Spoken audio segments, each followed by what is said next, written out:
Entonces ahí tenemos que dice que es el órgano de control de la Constitución. Órgano de control de la Constitución.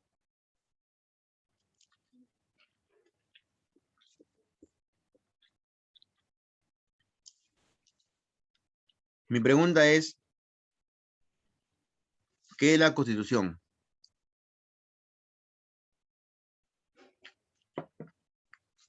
Quizás has tenido la oportunidad de ver ese librito que en algunos colegios piden para que compren dentro de los útiles escolares. No sé si te ha pasado eso.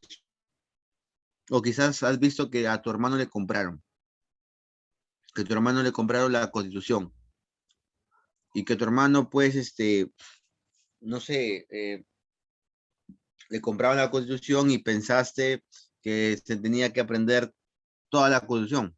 No, exactamente no se debe aprender toda la Constitución, pero sí se debe saber cosas puntuales.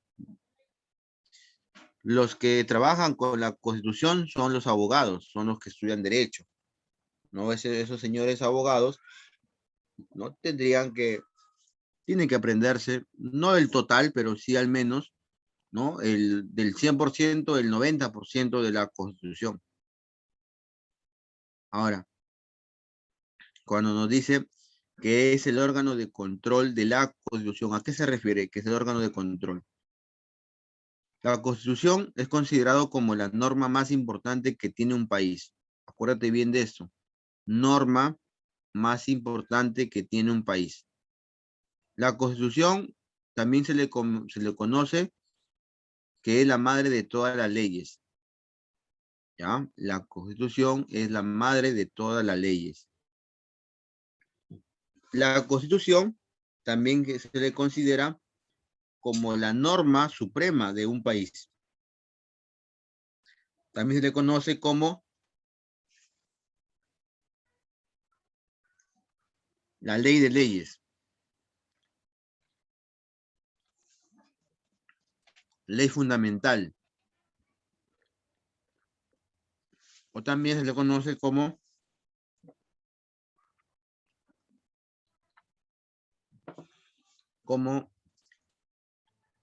la Carta Magna. Entonces, todo ello tiene que ver que el tribunal va a defender a la Constitución. Ninguna otra norma puede infringir, ninguna otra norma puede violar. Porque ¿cómo se llamaría si se viola la Constitución? En el derecho se le conoce como anticonstitucional o se le conoce como inconstitucional. ¿Ya? Por ejemplo, mira, por ejemplo, el año pasado se le dio, bueno, cuando uno empieza a trabajar en una empresa, ¿ya? Cuando uno empieza a trabajar en una empresa, esa persona que llega, que empieza a trabajar, siempre se le pide que tiene que aportar un dinero para su jubilación. Para cuando llegue anciano, obviamente las fuerzas ya no le van a dar y lo que aportó en un determinado momento, este joven pueda retirarlo y pueda al menos solventar algunos gastos básicos de su ancianidad. ¿Estamos de acuerdo? En el Perú hay dos sistemas de pensiones. Uno que es del Estado y el otro que es privado. Por ejemplo, si es del Estado, el sistema es público. ¿Sabes cuál es el nombre? Es la ONP. Es la ONP. Y en el sistema privado, no sé si habrás escuchado, se denomina la AFP. AFP y la ONP. ¿Cierto? ¿Has escuchado o no? ¿Has escuchado? AFP y ONP. Sí, ¿verdad? ¿O no has escuchado esos términos? ¿Ya? A ver, eh, te explico un poquito más sobre eso. Ya, muy bien. Te explico esta parte. Mira, eh, el año pasado, como estábamos en pandemia y la gente no tenía trabajo, o a mucha gente que había sido despedida, recuerda que la AFP, ¿no? El Congreso aprobó para que las AFPs entreguen el dinero a los que habían aportado hace mucho tiempo. Hubo un primer retiro de aproximadamente 17,000 soles. Aproximadamente de 17,000 soles. Entonces, este año también ha vuelto a haber otro retiro de la AFP. Y todo porque el Congreso lo aprobó. En este año la suma ha sido ya no de 17,000, sino de 18,000 soles.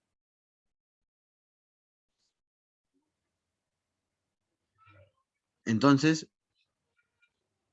eso ha sido para poder solventar los gastos que en ese entonces las familias han querido o tenían necesidades. Pero sin embargo, ¿qué ha pasado con la ONP? Con la ONP, el Congreso también aprobó una ley para que se le devuelva su dinero a los de la ONP. Pero ¿qué sucedió? Que la Constitución dice que el dinero que está en la ONP es intangible. ¿Y qué significa intangible? Significa que ese dinero no puede ser tocado por nadie. Solamente ese dinero servirá para cuando estos señores lleguen a su ancianidad y se les pueda devolver. Ojo, y no se les va a devolver todo. Se le va a devolver mensualmente, pagando un salario mínimo.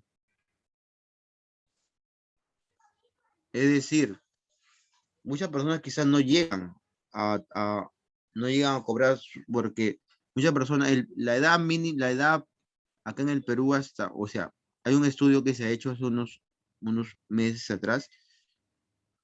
Se especula que un peruano puede vivir hasta los 63 años. O sea, esa es la edad para que un peruano pueda vivir. Y si vive más de 63 años, ahí pues hay varios factores por el cual puede ser vivo.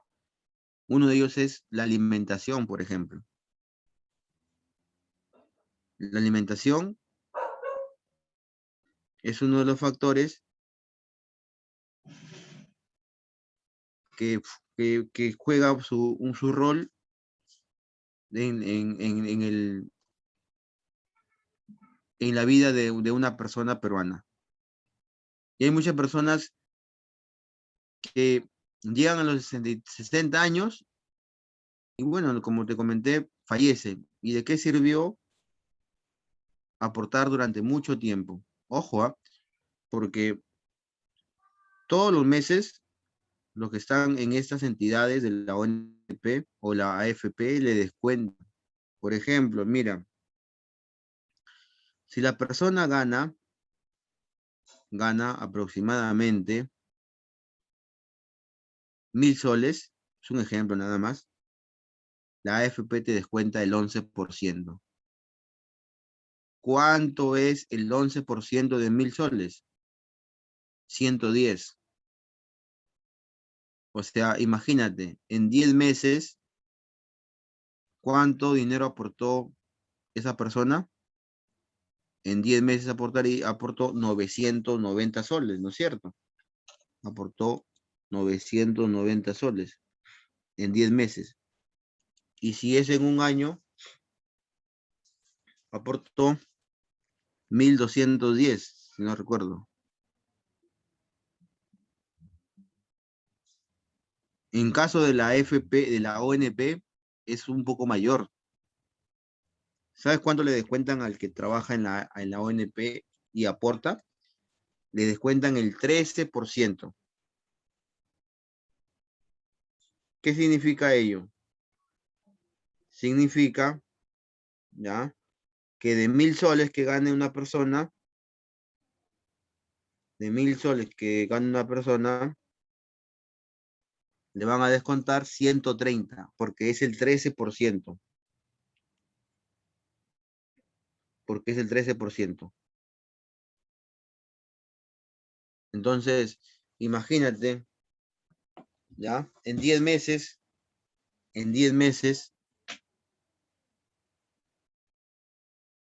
¿cuánto la persona le descontaría? Le descontarían 1.310. 1.310. Entonces, ¿y por qué hago mención de esta ley de la ONP? Porque, sin embargo, es injusto que los que trabajen en el privado se les haya devuelto su dinero y los que trabajan bueno, los que aportan al sector público, se les haya devuelto nada. Porque la Constitución dice que el dinero que está dentro de la ONP es intangible, no se le puede devolver. El Congreso aprobó también una ley para lo de la ONP, lo mandó al presidente para que el presidente lo firme. Y sin embargo, el presidente Sagasti hizo caso omiso y observó la ley. Observó la ley. Observó la ley y ¿sabes qué?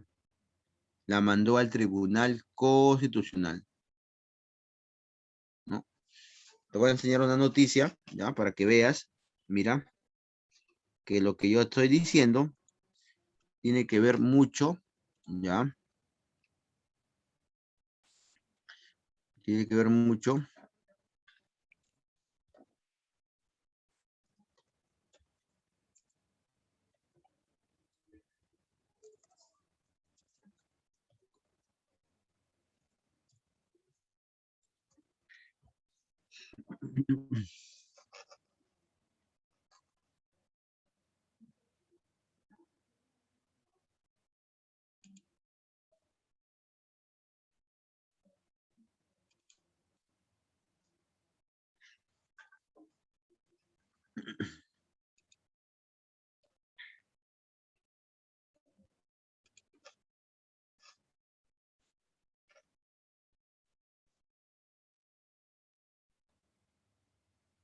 Mira, como te comenté, los que están de la ONP esperaban su plata, que le devuelvan aunque sea algo. Pues sin embargo, los miembros del tribunal, quienes decían, oye, un momentito, esta ley va en contra de la Constitución. Sin embargo, nosotros no podemos aprobar. Acá está la noticia. ¿Sí se ve, no es cierto? Confirma, por favor. Confirma, ¿sí se ve, no?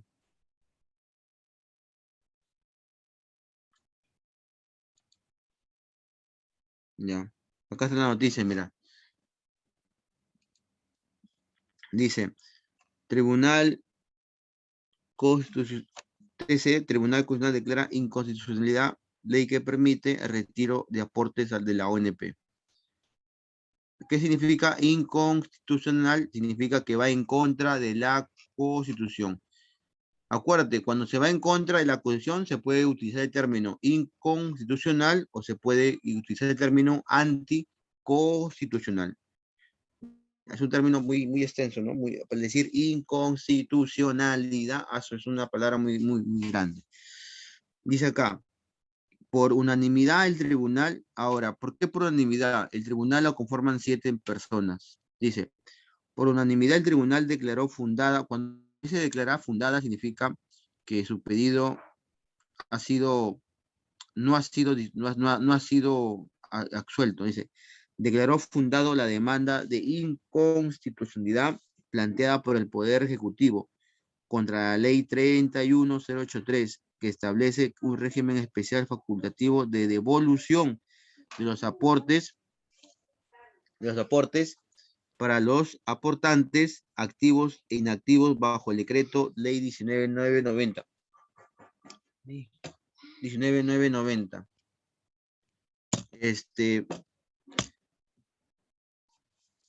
Administrados por la Oficina de Normalización Previsional. El tribunal no encontró vicios de inconstitucionalidad formal en el procedimiento legislativo de dicha ley. Sin embargo, sí encontró vicios de inconstitucionalidad material relacionado a la intangibilidad de los fondos de pensiones. Como yo te dije, el dinero de la ONP es intangible, no se pueden tocar, ¿no? Entonces, como te das cuenta, el tribunal le dijo, ¿no? Estos señores que están acá, le dijo que esta ley de la devolución no se puede dar. Por lo tanto, estos señores de la ONP no pueden, nunca recibieron su dinero, ¿ya? Entonces, eso tiene que ver cuando se dice que el tribunal hace que se respete la Constitución, ¿ya? Es el órgano de control de la Constitución. Nadie puede ir en contra de lo que dice la ley fundamental. El tribunal dice que es autónomo e independiente, así como todos los organismos, ¿ah? Los que habíamos mencionado anteriormente, la CGR, el BCR, la SBS, el Ministerio Público, la JNJ, todos ellos son autónomos e independientes, ¿ah? Y cada uno de ellos obviamente tiene sus funciones. Se compone de 7 miembros, elegidos por 5 años, como te decía. Son 7 miembros, elegidos por 7 años.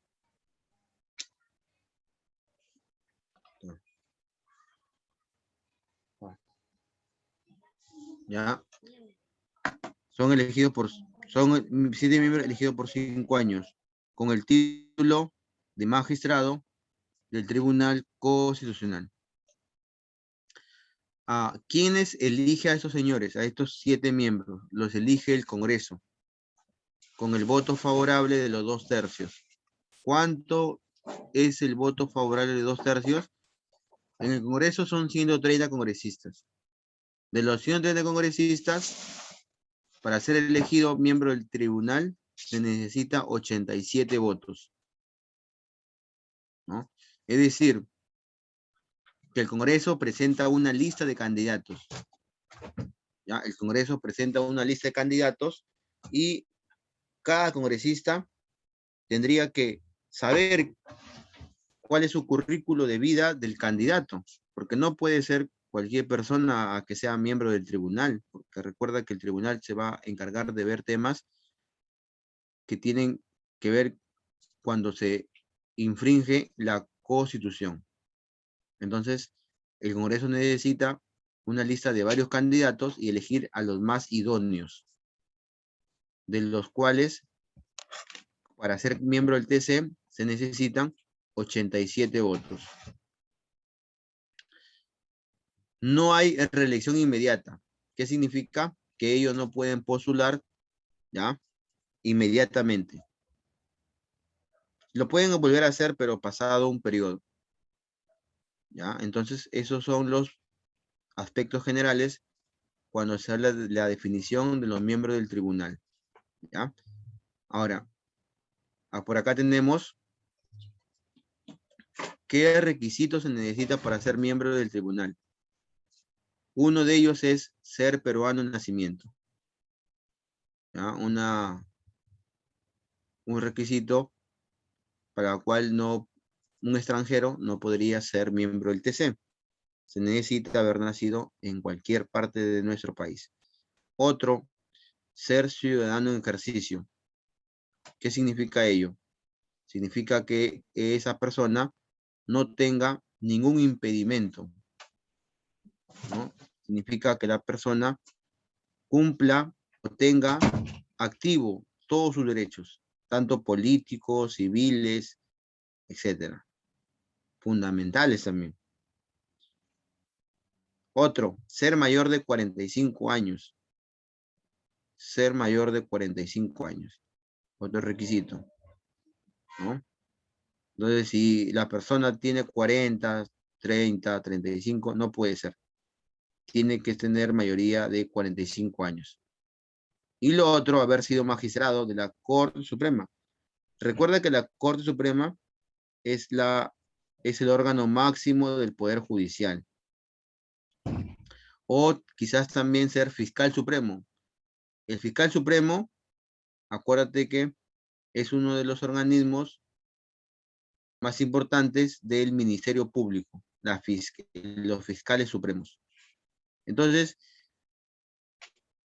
ahorita vas a ver la foto de los actuales miembros, que por cierto ya lo viste hace unos instantes, pero igual vas a ver que, mira, ¿quiénes son los miembros del TC? Ya están abuelitos, ¿no? Ya están ancianitos. Ellos obviamente tienen una trayectoria, ¿no? Algunos han sido jueces supremos, otros han sido fiscales supremos, ¿no? Entonces, aquí están los 7. 1, 2, 3, 4, 5, 6, 7. Todos ellos. Muchos de ellos fueron elegidos en el gobierno de PPK. Recuerda que en el gobierno de PPK, a ver, si estás atento, ¿quién elige? Ahí está. ¿Quién elige a los miembros del tribunal? El Congreso, ¿no es cierto? Y si tú te recuerdas, en el año 2016, si tú recuerdas, ¿quién tuvo la mayoría en el Congreso? ¿Qué partido tuvo mayoría en el Congreso? En 2016. ¿Te acuerdas? ¿Qué partido era el que tenía mayoritariamente? Tenía 75 congresistas, imagínate. ¿Mm?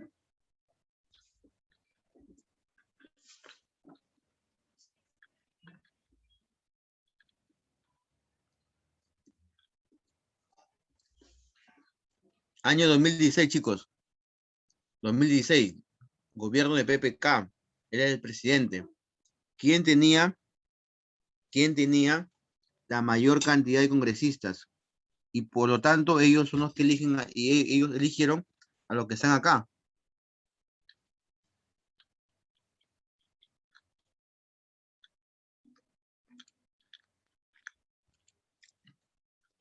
¿Qué partido era el que tenía mayor congresistas en el 2016? ¿Qué partido político en el Congreso? ¿Te acuerdas? Que le hicieron la vida imposible a Kuczynski y lo vacaron. ¿Qué partido era? Para que te des cuenta que todo tiene sentido. Exactamente. Fuerza Popular. O el Fujimorismo, ¿no es cierto? El Fujimorismo, como tenía la mayor fuerza en el Congreso, eligió a la mayoría de ellos. Mayormente ellos, podríamos decir que ellos son fujimoristas. Podríamos decir que sí, porque, ¿no? Kenji también fue congresista en ese año, ¿no? Pero recuerda que el Fujimorismo es el que eligió a ese tribunal, ¿no? Entonces, y si tú recuerdas, Keiko estuvo en prisión, ¿no es cierto? Estuvo en prisión dejó la prisión hace 2 años, ¿verdad? Entonces, pero Keiko, su abogada, estaba pidiendo su libertad. Ojo, cualquier persona en el país, si se encuentra en prisión, el abogado puede pedir un habeas corpus. El habeas corpus significa dejar en libertad. En este caso, la abogada ya había presentado varios habeas corpus al Poder Judicial, pero sin embargo, su última instancia eran estos señores.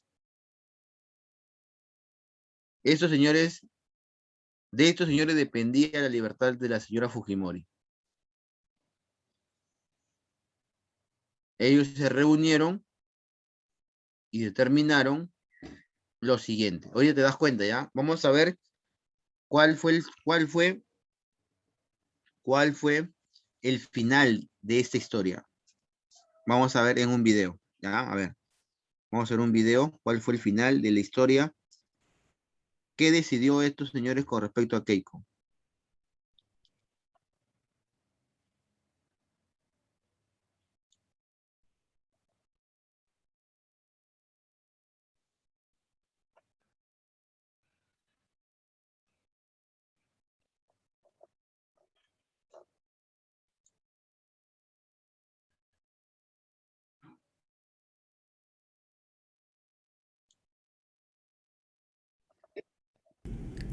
El Pleno del Tribunal Constitucional.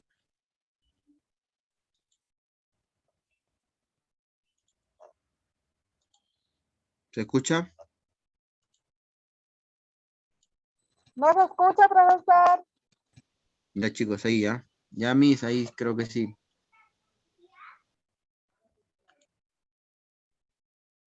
Constitucional acordó por mayoría declarar fundado el recurso de habeas corpus que se presentó a favor de Keiko Fujimori y en consecuencia anuló la prisión preventiva que se dictó contra la lideresa de Fuerza Popular en el marco del caso Odebrecht. La decisión se adoptó durante una sesión de pleno que recibió un proyecto de resolución presentada por el magistrado Carlos Ramos. El documento se presentó con algunas modificaciones al texto original sobre el mencionado recurso que presentó el presidente del TC y ponente del caso, Ernesto Blume. Fueron 4 votos los que declararon fundado el habeas corpus. Quienes votaron a favor fueron Ernesto Blume, José Luis Sardón, Augusto Ferrero y Carlos Ramos. Quienes votaron en contra fueron Eloy Espinosa Saldaña, Manuel Miranda y Marianela Ledesma. Eloy Espinosa Saldaña acotó que la labor del tribunal que integra no es determinar si Keiko Fujimori es culpable o no, sino si es que la prisión preventiva dictada en su contra respeta la Constitución. Espinosa Saldaña cuestionó que se esté criticando a su colega Carlos Ramos, sobre quien se especula que tendría en sus manos el voto dirimente sobre el habeas corpus, que busca la liberación de Keiko Fujimori.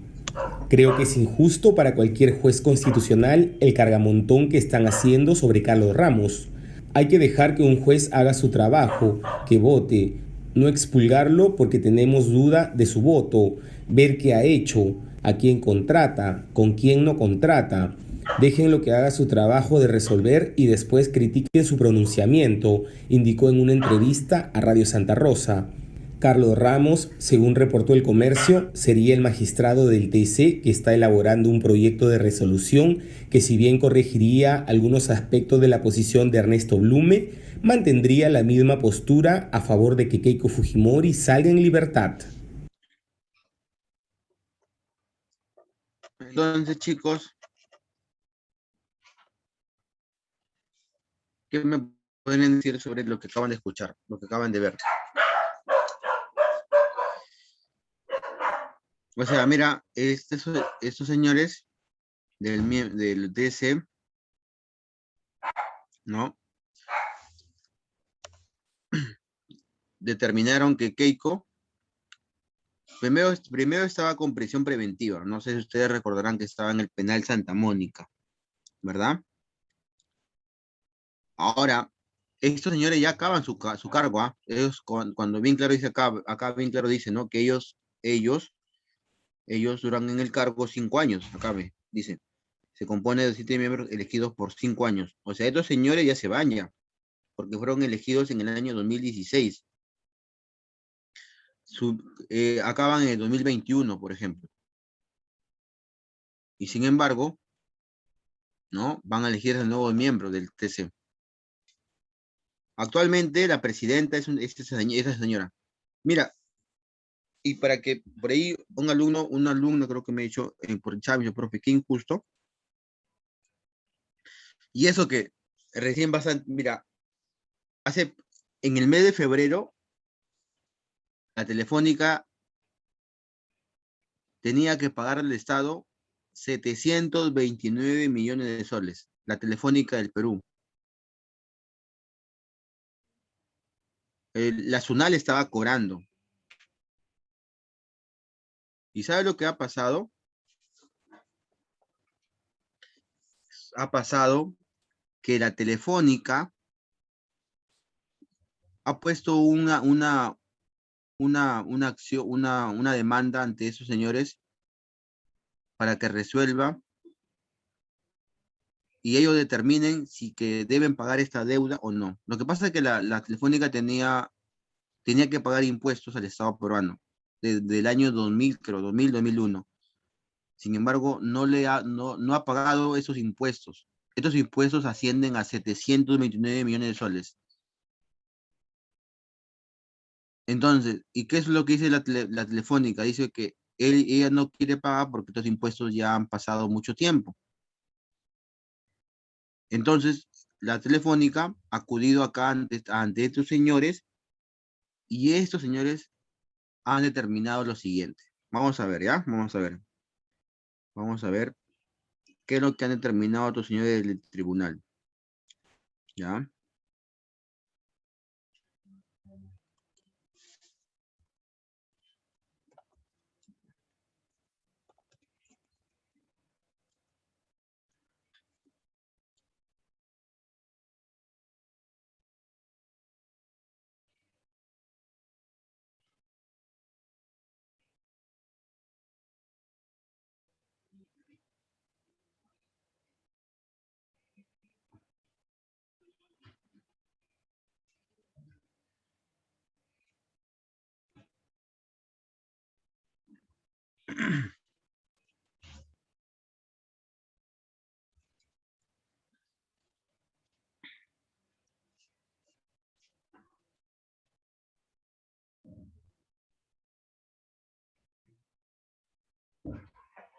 Un momentito, chicos. Ahorita.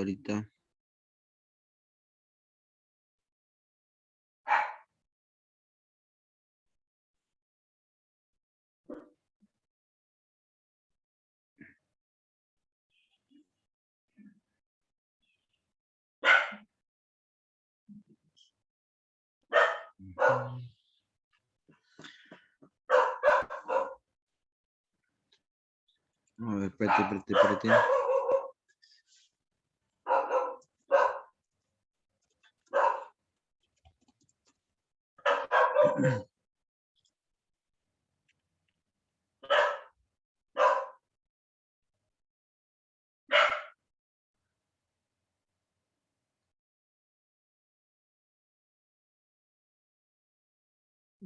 Lo que pasa es que los videos que tengo acá son muy extensos. Ya, acá hay uno, al menos, mira, unos videos duran 30, 40 minutos. Este video dura 6 minutos. Como te comentaba, que la Telefónica, ya, acudió al tribunal para que estos señores decidan si el tribunal dice, oye, ¿sabes qué, señor Telefónica? Paguen sus impuestos, paguen sus 729 millones. La Telefónica caballerosamente tuvo que haber pagado. Pero sin embargo, vamos a ver qué es lo que decidieron estos señores. Ya, mira, el videito de acá. Vamos a ver, ¿ya?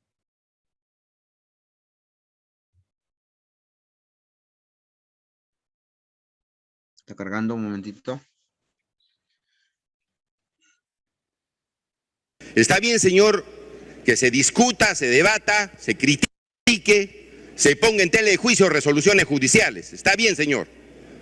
Pero solamente se hace eso, señor, y se sacan grandes titulares cuando esas sentencias están referidas a trabajadores, a comerciantes, a gente que no tiene poder económico y político. Pero, señor, hace algunos días, un juez sinvergüenza, señor, ha perdonado una deuda de 1.600 millones de soles a una transnacional abusiva que viene operando en el Perú. Y me estoy refiriendo a la Telefónica. 1.600 millones, señor. Con lo cual no se va a construir ni colegios, ni postas médicas, ni carreteras. Alguien, señor, algún político, señor, algún especialista, entre comillas, ha levantado la voz de protesta para reclamar ese acto de corrupción de este señor, todos se han quedado mudos. Hay una doble moral, señor, aquí. Cuando hay una resolución donde hay un débil, le quieren hacer papilla. Pero cuando hay una transnacional abusiva que se ha metido también, señor, en el poder político, no les dicen absolutamente nada. Esa es la doble moral, señor, que nosotros no vamos a tolerar. Y hay que decirlo. Hay que decirlo, señor. ¿Alguien ha dicho algo de ese juez? ¿Alguien ha dicho que es un juez suplente, 3 veces sancionado, investigado por la OJMA y que le ha perdonado 1.600 millones a la transnacional telefónica? ¿Alguien ha levantado sus banderas, señor, para protestar de este crimen contra la economía del país? Nadie, señor. Nadie, señor. Pero en otros casos, como no tienen poder, los hacen papilla. Y está bien, señor, que se critique, está bien que se debata, pero en todos los casos, para que sea una auténtica democracia. Aquí vivimos, señor, una dictadura económica. Las transnacionales imponen sus condiciones y no pasa nada, porque tenemos un Estado débil. Y los medios aquí también tienen que ponerse la camiseta del Perú para que se critique la resolución. Todos los peruanos tenemos el derecho a criticar, a debatir, a decir que está bien o está mal. Yo no estoy defendiendo la resolución. Digo que en todos los casos, señor, se haga eso. En todos los casos donde hay interés del país. Pero, repito, cuando hay dinero, señor, poder económico, no pasa nada. Todos quedan mudos. Todos quedan mudos. A eso me refiero, a la doble moral, señor. Doble moral. ¿Algún nacionalista ha salido, señor, a criticar, como lo hace Tomás Zamudio, esta resolución a favor de la telefónica abusiva? Nadie, señor. Nadie. Entonces, ¿de dónde me viene a hablar Tomás Zamudio de que aquí hay una crítica o estamos defendiendo a resoluciones judiciales? No, señor. Hay que se defiendan solos. Pero, señor, hay que decir todo para que se conozca por el Perú todo, que no se esconda una parte de lo que estamos viviendo en el Perú. Que hay una empresa dominante, tiene el 90% o más de los teléfonos fijos en el Perú, que es la empresa a quien se quiere ilegalmente renovar el contrato, a pesar que es una empresa que tiene doble contabilidad, que es un delito, y que nosotros le hemos entregado al señor ministro de Transporte las pruebas correspondientes, y el ministro de Transportes no ha formulado ninguna denuncia, siendo cómplice de los delitos de esta empresa. Y esto es una clara situación irregular, señor, de parte de este ministro de Estado, que pretende ahora renovar ilícitamente un contrato de concesión a una empresa en telefonía celular, no fija, en telefonía celular, que ha maltratado y maltrata permanentemente a los usuarios, al igual, obviamente, que las demás empresas.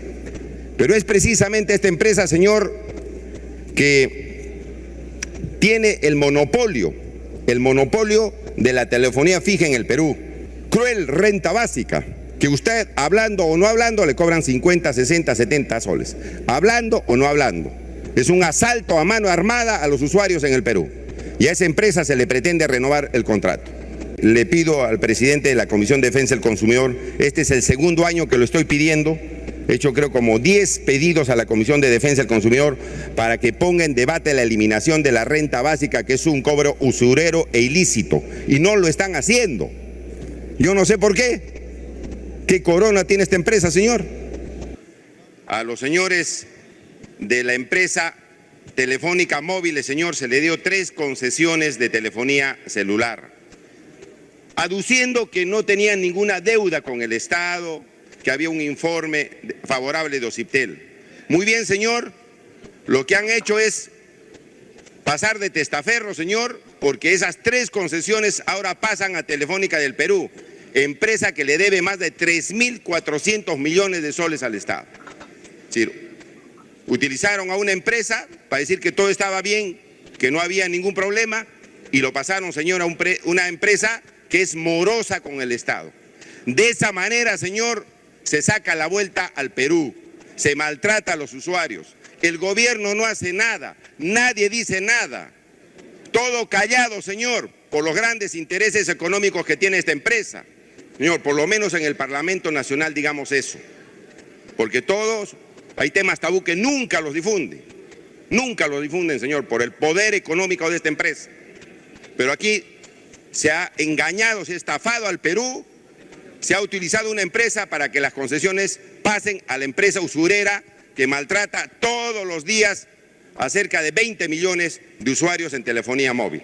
Así que, señor, hago esa denuncia y pongo de manifiesto, señor, para que el gobierno se pronuncie sobre este caso tan grave, señor, que ha sido materia de engaño toda la población peruana.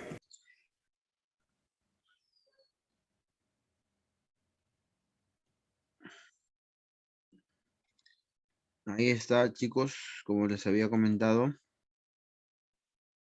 Ya, lo que pasó con Telefónica es de que Telefónica tenía que pagar la suma. Bueno, este congresista tenía un dato mayor, pero en sí la suma después se tuvo en cuenta era 729 millones de soles.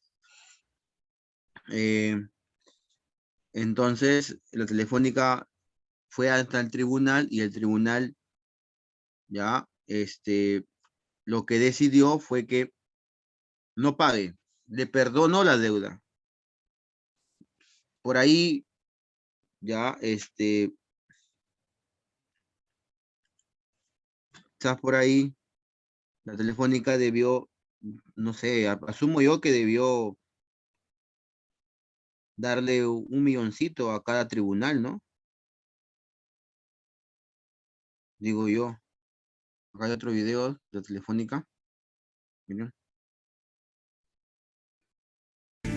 Son las 9:36 y vamos a abordar un tema que ha dado lugar a una polémica jurídica con connotaciones políticas esta semana, que es una decisión tomada por el Tribunal Constitucional relativa a un amparo que la empresa Telefónica presentó para que no se le obliguen a pagar moras e intereses moratorios derivados de lo que ella consideraba que era una demora bajo responsabilidad de la SUNAT. Hemos contactado por eso a un abogado tributarista, el señor Jorge Picón, para que nos explique los alcances de esta decisión del Tribunal Constitucional, cuyo texto escrito no tenemos todavía, pero cuyo sentido ha sido ya explicado suficientemente por las autoridades de este tribunal. Buenos días, señor Picón. Muy buenos días, ¿qué tal? ¿Cómo están? Bien, ¿puede, por favor, explicarnos con la mayor pedagogía posible qué es lo que la Telefónica reprochaba a la SUNAT? ¿Por qué entonces el amparo que ha sido concedido por el Tribunal Constitucional? Lo que pasa es que el Código Tributario plantea que cuando cualquier contribuyente accede a un litigio, SUNAT tiene 6 o 9 meses para resolver y el Tribunal Fiscal tiene 1 año para resolver. ¿Okay? Desde el año 2016, el Código Tributario señala que si es que estas entidades se exceden de ese plazo, se suspende el cómputo de intereses. Pero expresamente cuando salió esa ley, se omitió tratar todos los casos que venían del pasado, entre los cuales está ciertamente, en la cual el promedio de años que tomaba el Tribunal Fiscal entre el 2002 y el 2018 es de entre 6 y 7 años, cuando la ley le mandaba solo 1 año para resolver. Y en todos esos casos acumulaba intereses moratorios de 18% anual. Entonces, lo que un grupo de contribuyentes ha venido reclamando al Tribunal Constitucional, y esta es la 4ª sentencia en un corto plazo que dice exactamente lo mismo, lo que dice es, oye, si la ley te da 1 año, ¿verdad? Y aquí no hay ninguna prueba extraña, los contribuyentes no te han complicado la vida, simplemente es una carga de trabajo del Tribunal Fiscal que la ha generado SUNAT. Okay. No puedes querer cobrarle intereses moratorios por todo el plazo posterior al año que la ley te había dado para resolver. Entonces, lo que el Tribunal Constitucional ha planteado es, hay plazos razonables, y si la ley te da un plazo, tú tendrías que justificar por qué te excediste de ese plazo. Y en el litigio, en ninguno de los litigios que el Tribunal Fiscal y el Tribunal han perdido, y se estima que vienen cientos de estos casos, se ha explicado por qué se han tomado 6 o 7 años para resolver. Entonces, lo que le están diciendo es, oye, paga tu impuesto, paga tu multa y paga los intereses, pero no los intereses por ese exceso del propio Tribunal Fiscal. Ahora, lo que le están diciendo también, doctor Picón, es van a recalcular, digamos, los intereses acumulados de lo no pagado. Eso es lo que también le está diciendo el Tribunal Constitucional a Telefónica. Ciertamente, para poder calcularlo, van a tener que regresar en el tiempo y decir, tengo que quitar todo este bloque de intereses, que fueron como 6 o 7 años. Recuerden que la tasa de interés es de 18% capitalizable. Lo que quiere decir que el impacto de quitar esos años, bueno, en redes creo que se ha hablado como de 700 millones, pero es altamente probable que sea así. Es importante señalar que en diciembre el Tribunal Constitucional dio una sentencia de Industrial Paramonga que fue mucho más lejos que esto. Y le dijo a Industrial Paramonga que como el tribunal se había excedido, la deuda había prescrito. Ahí ya no hay, solo le dijo dos cosas: intereses moratorios, ya no te los cobro, pero adicionalmente, el plazo de la prescripción se lo ha corrido y había prescrito la deuda. Es decir, ya SUNAT no podría cobrar ni siquiera el impuesto en ese otro caso, que aparentemente Telefónica no lo requirió. Pero todo el resto de contribuyentes podría requerir lo que el Tribunal Constitucional señaló en diciembre del 2020 a Industrial Paramonga. Que ya bien, chicos, eso es más que todo, como te das cuenta, qué importancia tiene el Tribunal Constitucional dentro de la vida de un país. Decide cosas muy importantes, como por ejemplo, hemos visto el caso de la Telefónica, que no pagó una deuda, ¿no? El caso de la señora Fujimori, que salió en libertad, ¿no? Y así, pues, vemos que esas personas juegan un rol muy importante dentro de la justicia del país. Es el último órgano que tiene muchas, en sus manos, en su poder, tiene muchas decisiones. Entonces, actualmente, como te comentaba, lo preside esta señora. Ella es la presidenta, María Ledesma. ¿Ya? Augusto Ferrero Costas es este señor, ¿ya? El que está acá, ¿no? Manuel Miranda Canales es este señor, Manuel Miranda. Ernesto Blue, el de acá. Carlos Ramos Muñoz, el que está aquí. Y José Luis Sardón, el que está acá. La única mujer, y por cierto, es la presidenta del tribunal. Ahora, también por acá tenemos, ya, la ciudad, la sede. El único órgano constitucional que está fuera de la capital es el tribunal, el único órgano. De ahí todos los órganos que hemos visto están dentro de Lima. El único que está fuera de Lima es el tribunal. Está ubicado en Arequipa, la sede, en la ciudad de Yanaguara. Recuerda que ellos también pueden hacer reuniones, sesiones en cualquier parte del Perú.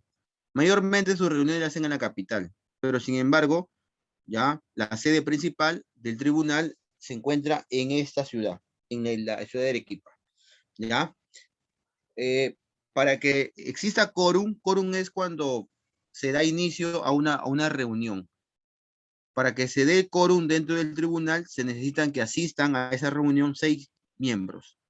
Si asisten 5 miembros, no hay quórum, no hay reunión, no hay asamblea. Ni mucho menos si asisten 4 o 3, ¿no?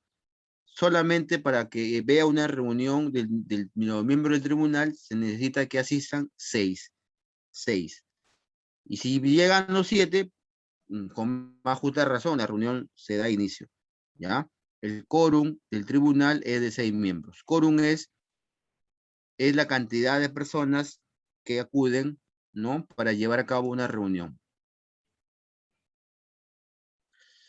Ahora, también por acá tenemos sentencias.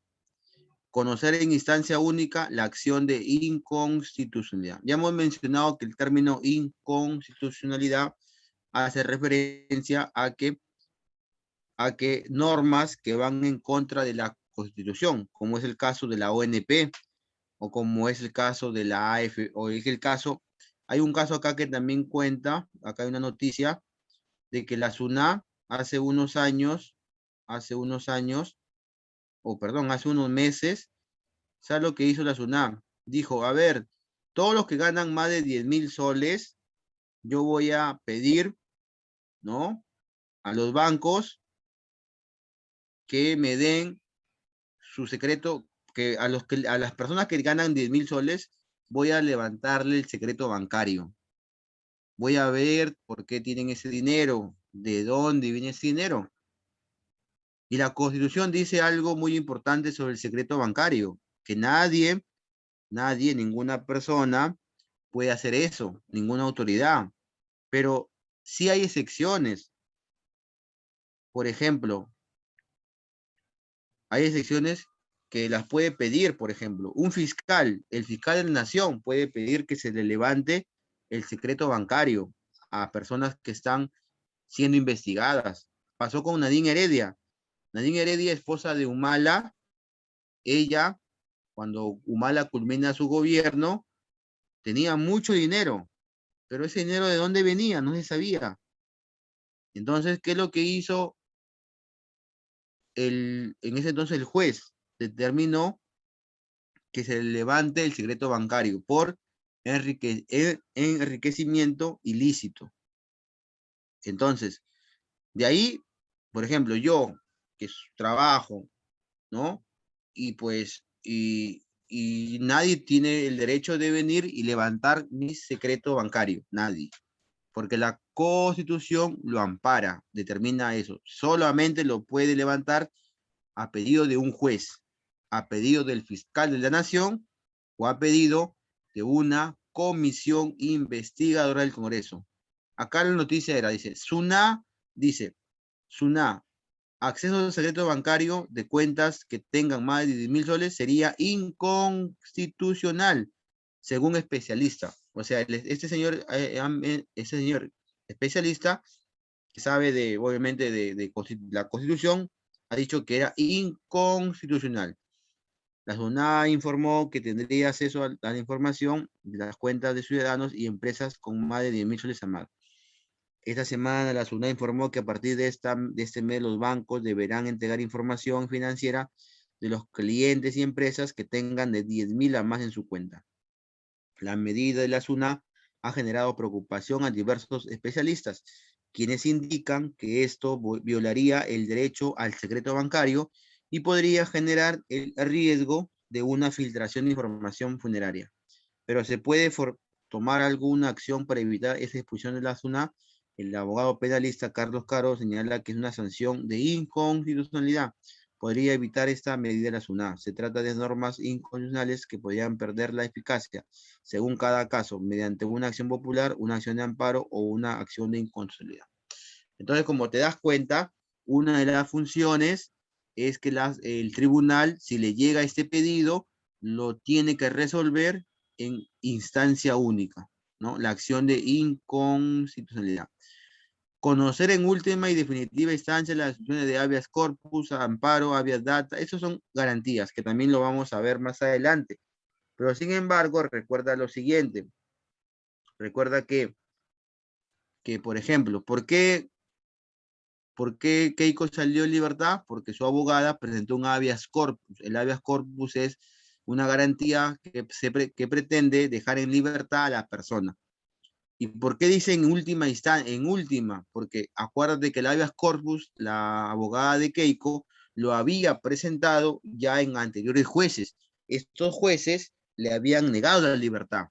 Sin embargo, la última instancia que determinaría, como ya te comenté, de ello dependía si Keiko seguía en libertad o seguía en prisión, ¿no? Entonces eran estos señores y ya sabemos cuál fue el resultado, ¿ya? Entonces, chicos, ahí tenemos, ¿no? Lo que es con respecto al tribunal. Ahora, también por acá tenemos, ¿ya? Lo que es la Defensoría del Pueblo. La Defensoría del Pueblo, ¿no? ¿De qué se encarga la Defensoría del Pueblo? La Defensoría del Pueblo se encarga de, dice acá, es un órgano incorporado en la Constitución de 1993. ¿Qué significó ello? Significa que la Constitución, en el año 92, no había Defensoría del Pueblo, ni mucho menos años atrás. La Defensoría del Pueblo existe, se crea con la Constitución de 1993. Dice, tiene por finalidad la protección de los ciudadanos, tanto en los que respeta el cumplimiento de los derechos humanos como en la mejor atención de la administración pública. ¿Qué significa ello? Significa que, por ejemplo, ahorita Sedapal está dando un mal servicio en San Juan de Lurigancho. Quizás has visto las noticias que en San Juan de Lurigancho los últimos días no tienen un servicio de agua correcto. No sé si te has enterado. Ahora, la Defensoría tiene que pronunciarse porque la Defensoría tiene que velar porque Sedapal, que es una empresa del Estado, o así sea también una empresa privada, debe dar un buen servicio porque es parte de su función, parte de su función. Pero sin embargo, a veces, ¿no? La Defensoría, bueno, no, ese es solamente yo asumo que su función está solamente en el papel, porque en la práctica, desde que ha sido creado, la verdad que yo no he visto, ¿no? O sea, un buen trabajo, o sea, no tiene los medios suficientes como para meter presión y que las autoridades, las empresas, den un buen servicio a la población, ¿no? La Defensoría hace su trabajo, pero sin embargo, para mí que le faltan algunos medios, ¿no? Para porque mira, San Juan de Lurigancho, con respecto a su agua, con respecto a lo que está pasando, no viene desde este año. Creo que ya desde el año pasado viene que el desagüe se sale, las tuberías se rompen. O sea, la Defensoría y ahí ya puso una denuncia. Pues sin embargo, mira, de nuevo, hace poco, nuevamente, hay ciertas partes de este distrito que no tienen agua. ¿Mm? Entonces, asumo que deberían ser más incisivos en esa parte, el defensor del pueblo. A ver, defensor del pueblo. La defensoría del pueblo, la defensoría es conducida por el defensor del pueblo. Dice, el defensor del pueblo es elegido y removido por el Congreso con el voto de los 2/3. Ya sabes, ¿cuáles son los 2/3? 87 votos, ¿no? Para ser defensor del pueblo se requiere 87 votos, ¿ya? Goza de la misma inmunidad y de las mismas prerrogativas que los congresistas. El cargo dura 5 años y puede ser reelegido inmediatamente, ¿ya? El actual defensor del pueblo es el señor Walter Gutiérrez Camacho, ¿no? Él es el actual defensor del pueblo, elegido desde el año 2016 y culmina en el año 2021. Walter Gutiérrez Camacho, actual defensor del pueblo. ¿Qué requisitos se necesita para ser defensor del pueblo? 3 requisitos. Haber cumplido 35 años de edad, ¿ya? Ser peruano de nacimiento, y lo otro es tener de profesión, haber estudiado Derecho, es decir, ser abogado. Pregunta de examen temático, ¿ya? ¿Qué profesión se necesita para ser defensor del pueblo? Ser abogado. Y por acá tenemos ya funciones del defensor del pueblo. Defender los derechos fundamentales y constitucionales de la persona y de la comunidad. Supervisa el cumplimiento de los deberes de la administración estatal y la prestación de servicios públicos a la ciudadanía. Y también el defensor del pueblo tiene que presentar cada año al Congreso un informe de su trabajo, ¿ya? Entonces, chicos, ahí tenemos. Pueden ingresar a dar su temático. ¿Ya? El temático ya está en la página, ¿ya?